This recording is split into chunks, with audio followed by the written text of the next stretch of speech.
and welcome to JPod. This is a podcast on journalists and journalism. My name is Krishna Prasad and it's great to see you here.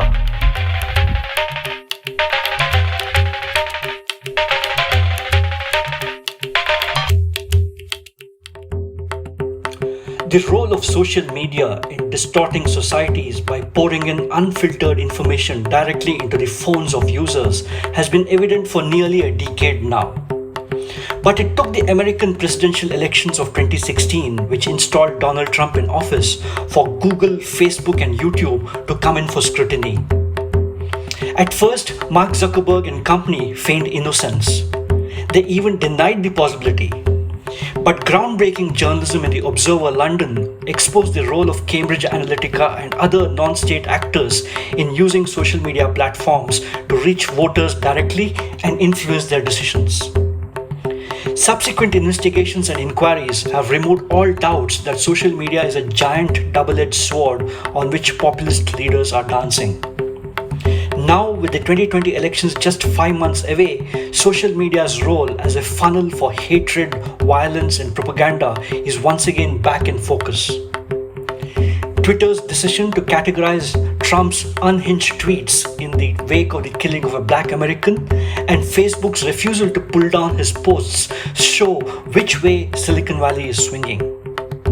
In this episode of JPod, I'm joined by a man who has just been appointed to the oversight board set up by Facebook, Alan Rusbridger. Mr. Rusbridger is former editor-in-chief of The Guardian, under whose leadership the broadsheet newspaper became a Berliner, made giant strides in its digital presence, and entered America and Australia. More importantly, it was under Mr. Rusbridger that The Guardian published WikiLeaks from hard drives leaked to the paper by Edward Snowden. Mr. Rusbridger, who is now chairman of the Reuters Institute for the Study of Journalism at Oxford, is decidedly more sanguine on what social media means for the 2020 elections.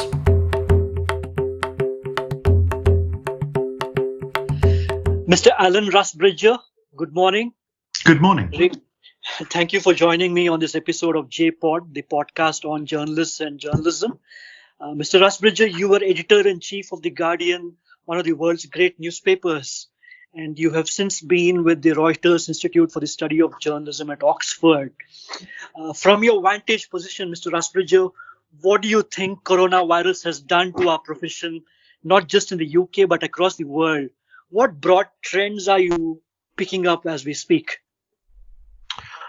Well, there's been some excellent reporting. I think it's accelerated many trends. So the things that we knew were happening before the virus struck. So, for instance, the economic crisis in newspapers, the hastening of the end of print, the dilemmas about subscriber models and whether that's doable, but more broadly, the whole purpose of journalism and why it should be trusted and whether there's a recognizable craft of journalism that we can ask people to believe in. All these questions that were around before, I think, have been brought into very much sharper focus by the crisis of the last 2 or 3 months. But what are the answers that you've arrived at so far? I mean, I know that the Reuters Institute put out a study a couple of days ago which suggested that the trust in the news media has gone down, especially in the UK, following COVID. And of course, trust in the government also has gone down very much. But what in the new age is enabling this kind of destruction of the compact between the media and its audience? What do you think is happening? Well, I think there's been a big problem with trust and the media for a long time. That we've known that, and sadly, I think a lot of journalists chose to ignore it, and some even took pride in it and said, if people from all sides don't trust us, then we must be doing something right. But I think, to my mind, there is a deeper question which journalists have got to think about, and which the present circumstances bring into sharp focus. So at the moment, journalism can be a matter of life and death, literally. Yes. I mean, if we report this irresponsibly, people could die. And so therefore, people are judging journalism very harshly, quite rightly. And they're saying, well, what are your methods? How do we know we can trust you? Are you really in this for the entertainment business, or are you in this for the public service business? And I think the answer that has to be that journalism is a form of public service. It is crucial at the moment that people are accurately and reliably informed about the state of knowledge in science and medicine, the interaction between medicine and politics, the facts on the ground of what's happening in hospitals. I mean, all these things have to be monitored and done so accurately and without a sense that people are working to an agenda. Now, that should be what journalism does, but it's, as we know, it's not always what journalism does. And I think the times when journalism has failed to do that has led to a loss of trust in the craft of journalism itself. Has that been the case in the UK? I mean, from what I can see, COVID seems to have kind of rescued the BBC substantially in the eyes of the Boris Johnson government. For sure, I've seen fantastic stuff in some of the newspapers, especially the Sunday Times, investigating the response of the British government, etc. Surely you could argue that this kind of journalism has really helped the cause, yet you see the opposite numbers in the poll that Reuters has put out. Well, I think it's, as I said, when I began by saying that I think there's been an awful lot of excellent journalism, and that includes the kind of investigative journalism that the Sunday Times has done. It includes some wonderful health and science reporting, some revelatory data reporting. And as you say, that the BBC, which only 2 months ago was really threatened by the Johnson government, and they seem to want to replace it with a kind of sort of Fox News operation. Well, you'd have to be mad to want to replace the BBC with something like Fox News at the moment, which has behaved with almost lethal disregard of the proper conduct of journalism. So, yeah, as I said, that there's a lot that has been going right. But you know, sometimes the kind of contempt that some politics has for institutions, we can see that in America at the moment. Absolutely. With a president who holds institutional news in contempt. That, I'm afraid, does undermine the best attempts of journalism to prove that it should be trusted. But why do you think Indian independent media has become so allergic for the right? You know, this is a trend you notice largely in right-leaning countries increasingly. US, UK, India, Brazil, Hungary, Philippines. It seems to be that in most of these countries, governments are kind of following a playbook of some kind, all of them kind of doing the same kinds of things in terms of, you know, delegitimizing media. Why has independent media become so allergic for the right? Well, I think you're right. It's a kind of technique. They copy each other, and you can see how it works. What you do, you can see it most notably with Trump, is you pick the best newspaper in America, you know, one of the best newspapers in the world, the New York Times, and you say this is fake. Yeah. You can't believe a word of it. And by the way, if that's fake, then all the rest of newspapers are fake too. Yeah. And once you've sort of established doubt in the voters' minds that anything is true, so even the most reliable journalism is fake, then you create a world in which my truth is as good as your truth. And it's a terribly destructive of trust generally thing to do. But you can see why you would do it if you were a politician like Trump, who really can only succeed by persuading people that his version of truths is as valid as anybody else's. And where does the audience come in here? I understand that these are techniques that some of these governments, especially right-leaning, are adopting. But what in the audience mind, the reader's mind, the viewer's mind, what makes this kind of appeal so appealing for them, really? I mean, how do they so squarely fall into the trap that is laid out in front of them? What is really happening? Well, I think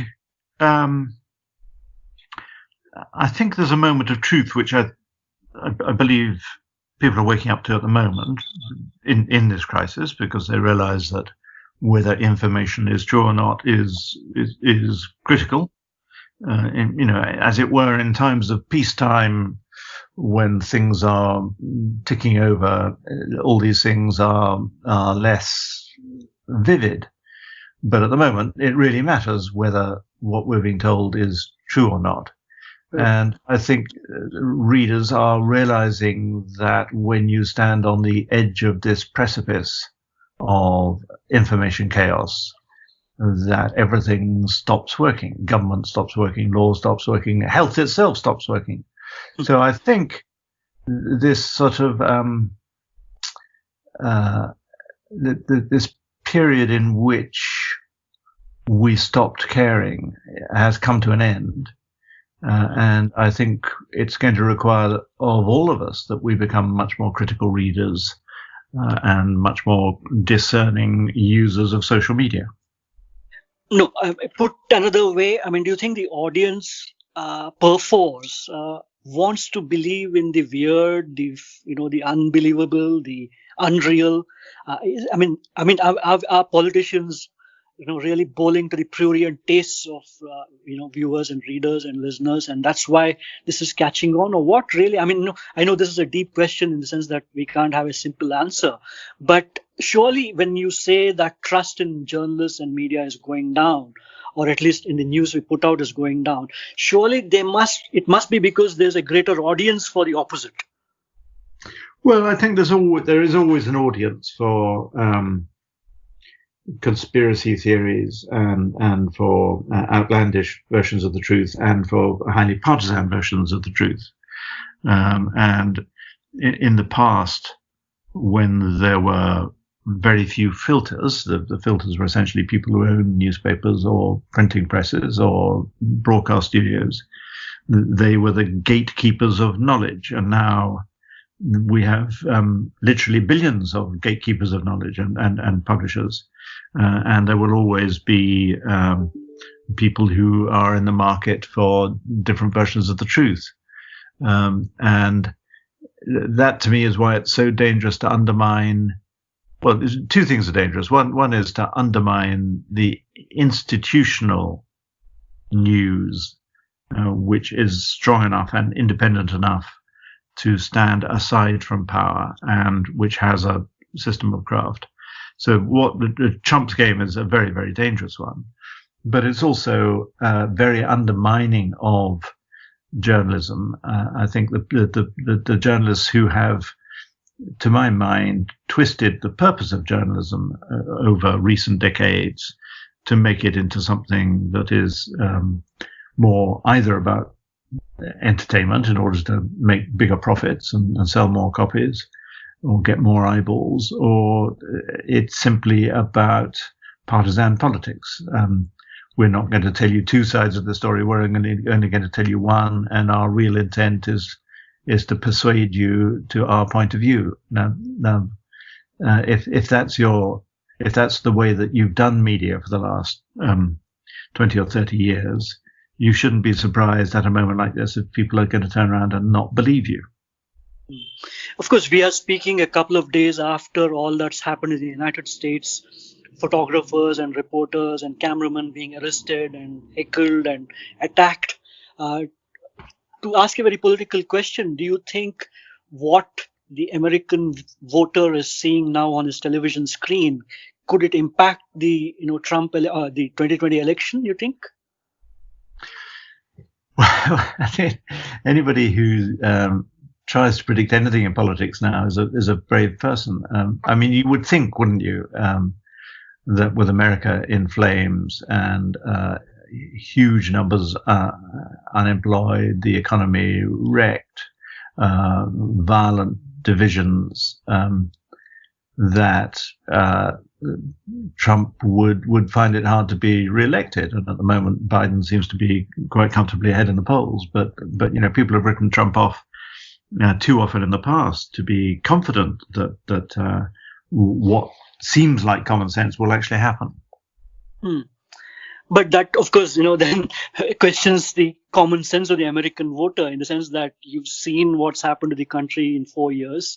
You've seen the constant attempts to wreck the pillars of the democracy, even the United States. So it seems like, many of the things we're talking about are pretty counterintuitive in a sense. Yes. And again, in the past, I think common sense would have told you that none of this should work, that this attempt to isolate America and all this rhetoric about making America great again, well, that doesn't seem to be working, and the attempt to launch a war on China on many fronts, none of this seems to make sense in the long term, but it does play to very powerful emotive instincts, and that's why I hesitate to write it off, because it seems to be a highly effective and cynical way of playing on public emotions. But all one can hope is that some kind of rationality will return. That's what I hope. Yeah, we've all spent our careers in mainstream media, print and broadcast, and so on. But surely the big elephant in the room now is social media. As we speak, it seems to be pushing democracies really into a kind of post-truth world, which people like Trump have been touting for so long, where facts don't matter, where propaganda is all, where there's no gatekeeping, where there's no filtering of any kind. So where would you place social media now in this year, in the election year? Well, I think that I always take the view that social media is like human life itself. It's there are something like 4 billion people connected on the planet, and take any 4 billion people, you will find good people, bad people, lying people, hate-filled people, altruistic people, wise people. So that's what you've got on social media, and it's so new, and its rise has been so vertical. It's anything you say about social media is likely to be true. So I don't take the view that it's all bad or all good, and I also take the view that trying to work out how to make it better is not an overnight job. It's a very complicated thing. So I think the sort of the gradual advance of social media is going to be a long and complicated story, and it's not going to be solved by next Tuesday, which is what some of the enemies of social media think should happen. No, I was coming from the standpoint of this old cliche that social media, at least broadcast print media, at least had a shared talking point. We had something around which we all converged and spoke about. There was a set of issues on which we could all agree or disagree, but we all spoke more or less the same thing. But social media, by the very nature of its engineering and technology, seems to have created these vast oceans of islands, really. Everybody is an island. Everybody is in his own phone, in his own news feed, and seemingly has nothing common with the person next to him, perhaps. So that's the point I'm making, which is that it seems to be pushing us further and further into a kind of a rabbit hole from which you really can't emerge so safely. Well, this is why we're not going to solve this by next Tuesday, because we I don't think we yet understand how it works. So one story about social media is that it creates polarity, and it creates echo chambers and filter bubbles. Quite a lot of the academic research seems to show the opposite. It seems to show that actually people are exposed to more and diverse sources of media than at any time previously. So the truth is, I think we don't know how these things work. I'm perfectly prepared to believe both. I'm perfectly prepared to believe that it has a polarizing effect, and that it is driving people apart. But my own experience as a child who grew up in an age when the family household took one newspaper, and I compare that with my media consumption today, when I'm exposed to dozens of sources of news and views in a day to day. I also think there's a different story going on, which is about incredible diversity. But has it enlarged your worldview, you think? I mean, this consumption, this wide consumption because of technology, has it enlarged your worldview, made you think of things you never thought before? Or are you more convinced in what you always knew? No, I find myself being exposed to all kinds of views and changing my mind and modifying my view as a result of being confronted by lots of different viewpoints. I mean, that's me personally, but I accept that might not be true of everybody. No, that's exactly why I asked you, because I have seen the opposite studies, in fact, brain maps of people on the left and right in the US. And although they inhabit these different worlds, they rarely ever converge. If you see those brain maps, it seems to be as if, the right is on the right, the left is on the left, and the twain shall never meet. Yeah, I mean, I think it's such a complicated question that all these questions are so complicated by the fact that it's all happened so quickly, that the scale of what is happening is so vast. And the science of it, and the computer science of it, the psychology of it is all so new that I think we need to try and understand a lot of it before we rush to act. Mr. Rusbridger, you were only recently appointed to the oversight board of Facebook. The Harvard professor Shoshana Zuboff, I'm sure you've read her book, Surveillance Capitalism, in which she says that these tech companies like Facebook are essentially making money by tailoring human behavior. Having seen Facebook from the other side of the fence as an editor of The Guardian, you've seen Facebook and Google take our content and monetize it and pay us very little, etc., etc. Where do you stand on the basic issue against Facebook, Google, etc., that they are basically taking the content created by media houses and paying very little in return? Well, now that I've joined the Facebook Oversight Board, which is a kind of regulatory body. It's not exactly what it is, but that's slightly what it is. I'd rather not get drawn into saying what I think about the social media companies, because I'm now in a sort of different kind of role in relation to them. And as I said, in general, I think they embody all that is good and bad about human nature.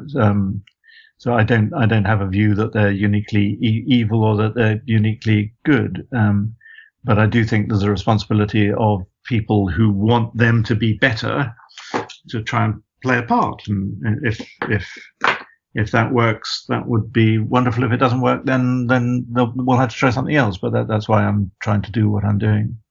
Yeah, obviously, I understand that. But, as you can see in the last couple of days, you've also seen these social media firms being firmly brought into the battle between Trump and the rest of the world, where Twitter, for example, puts up a warning on Trump's tweets and so on. So there is now enough evidence to show that some of these social media firms are really having, a bit of a role in splitting societies, distorting democracies, basically not through any devious intent, but by the very nature of their technologies. So I'm asking you that question as to whether it's come to that point where we need to really engage with this issue of how do we not necessarily regulate these companies, but how do we ensure that what is good and great about democracy is protected in some form? I completely agree with that, and there are lots of different directions in which people are trying to ensure that that should happen. Twitter's one, the Facebook Oversight Board is another. Some people favor regulation, some people favor law. So there are many different approaches, and I can only say that I'm part of one approach, and that may or may not turn out to work, but that's the approach that I'm part of. But in 2016, of course, it was alleged and perhaps now even proven that advertising on Facebook and Twitter and YouTube in particular played a key role in the election of Donald Trump, or at least in distorting the election in 2016. What do you foresee? I mean, although you stay in London, but what do you foresee going forward? Could the 2020 election also be decided by stuff happening on social media away from mainstream media? I hate to be in the prediction game because almost anybody who's in the prediction game at the moment is being tripped up. So the question is, my answer is I don't know.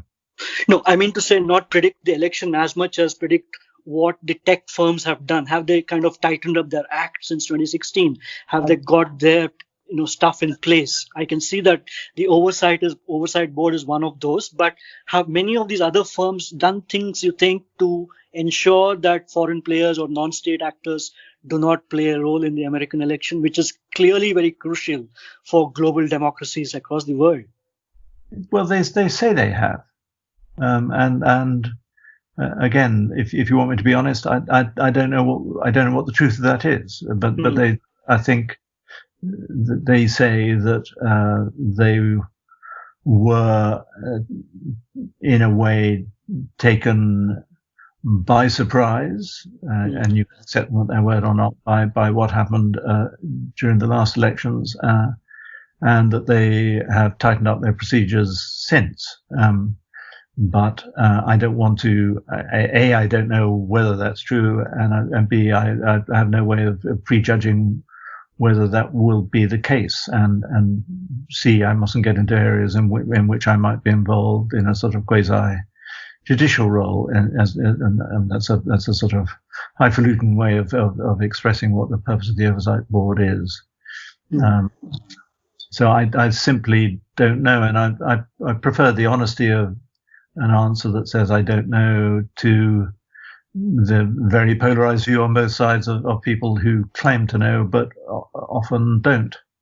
Yeah, I totally understand and empathize with that. Not a problem at all.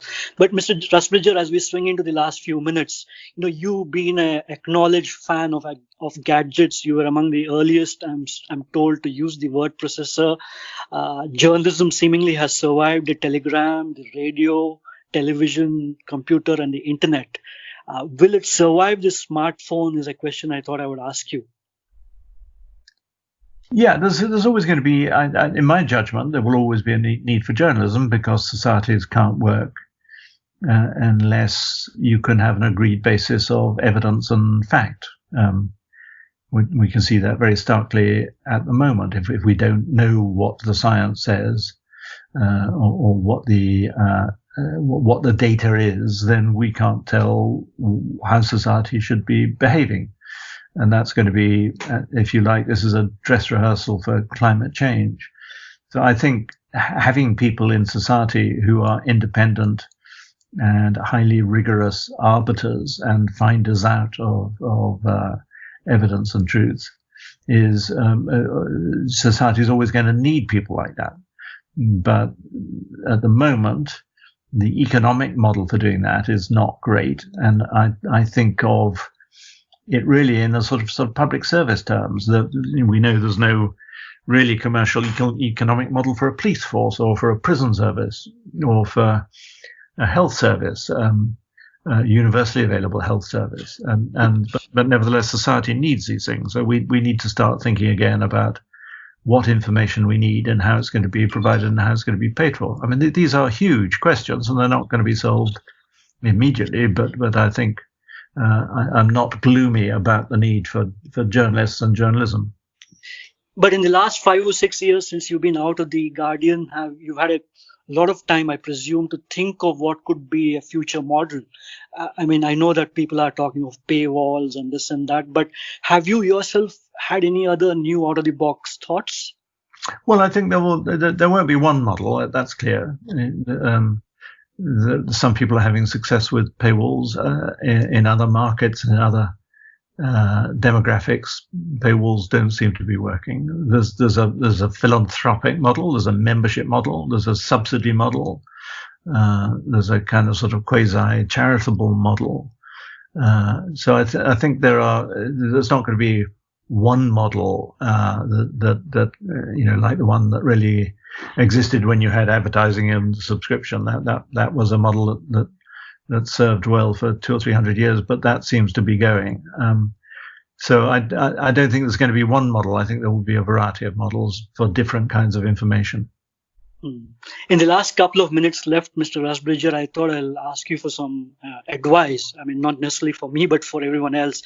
You've been an inspiration for a music album in honor of your role as an editor during the Snowden issue. And one of the songs has a line saying, "Everyone should read a good newspaper." What newspaper would you recommend to listeners at this point? Or one or 5 or 6 newspapers you would recommend? I mean, there are still many marvelous newspapers around the world, and the wonders of Twitter and digital media generally is that you can be very promiscuous in reading. So during the course of the week, I will, of course, read The Guardian, The Times, New York Times, The Washington Post, the FT, occasionally look at The Hindu or Le Monde or Die Zeit in English. I mean, there are the Atlantic has been doing some wonderful reporting during the current crisis. BuzzFeed has been doing some great reporting. So there are so many wonderful journalistic outlets at the moment, which are all available at a click, that it's difficult to be terribly gloomy about journalism for very long. Of course. And a couple of books you would quickly think of? Well, at the moment, I'm just reading Barton Gellman from the Washington Post, his book about his role in Snowden. And I was sort of slightly skeptical because this is now whatever it is. It's nearly 7 or 8 years after the original reporting, and I wondered what new he could have to say. But it's a very measured and considered book, not only about the reporting of national security, but about the whole issue of privacy, state surveillance, the loss of the individual's control of their own data, and about openness and transparency. I really recommend it. Mm-hmm. One of the things that really fascinated me about you is your interest in music, and you of course have played the piano, you learned Chopin, even in the midst of Julian Assange. Why is music so important in your life? And what music would you recommend as we speak? Let's say 3 pieces of music. Oh gosh. Well, for whatever reason, and my mother was musical. She from the age of 6 or 7, I was singing in church choirs, learning 2 instruments, and I've just done it for the whole of my life, and it's always been a very important part of my life, playing it, listening to it, taking part in it. And now that I'm in Oxford, I'm lucky enough to have a group of musicians that I can play with. It's a very central part. In fact, during lockdown, I've taken up clarinet lessons again, because I've played the clarinet for 40 odd years, and wow. I've been playing the E flat Brahms sonata most recently, and that's if people don't know that's one of Brahms's most wonderful slightly melancholic pieces. I see. Let me ask you one last question, which is related to everything we've discussed. These have been very gloomy times, especially in India, where the print media is looking down the barrel, and there have been job cuts, salary cuts, etc., etc. What would your advice be to A, students who are wanting to get into journalism, and B, to journalists who are already in the profession? What would your single piece advice be to each of them? Well, to people thinking about going to journalism, please do it. I mean, as I said earlier, I'm optimistic about the need for people in society who are going to do what journalists do. But think broadly. Think. There are many things that look like journalism. I mean, everything is media today. So every college and every institution, every organization, every charity, every NGO has its own media, and a lot of that is quasi-journalistic. So don't set your heart on getting a job on the Times of India or the Hindu in one go. There are multiple different kinds of outlets in which you can hone your journalistic techniques. So that would be my advice for young journalists, and more generally, I was convinced from the day that I began editing in 1995 that the digital trend was inevitable, again for good and bad reasons, but that's it.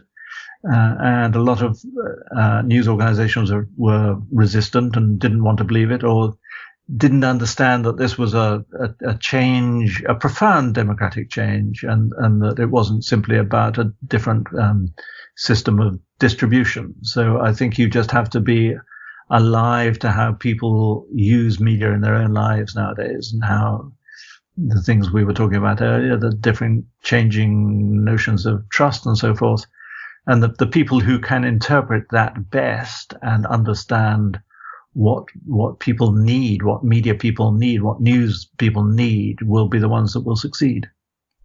Yeah, well, that's fantastic. So that was Alan Rusbridger, former editor-in-chief of The Guardian, chairman of the Reuters Institute for the Study of Journalism at Oxford, and a principal of the Lady Margaret Hall at Oxford. And that is this episode of JPod. And thank you very much, Mr. Rusbridger, for joining me, and thank you all for listening in. Thank you so much. Thank you. I enjoyed that. Thank you so much.